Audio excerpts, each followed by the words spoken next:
How to reset your password in Khan Academy. If you have been using the Khan Academy application and wondering on how to reset or change your password on it, don't worry. In this video, I will show you how to do it. So let's get started. First of all, find the Google application on your mobile phone, then open it. So one thing to remember, to change the password of your Khan Academy app, you need to simply go to the website of this app. Now tap onto the search bar and type khanacademy.org just like this, then open it and simply log in using your account of the Khan Academy, and after that you will find something like this.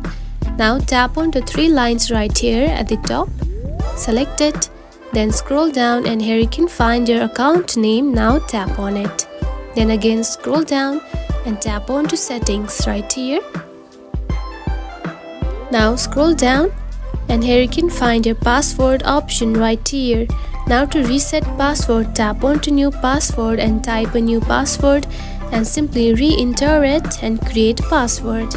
And that's it. This is how you can reset your password in Khan Academy. If you found this video helpful, don't forget to like and subscribe for more tips. Thanks for watching.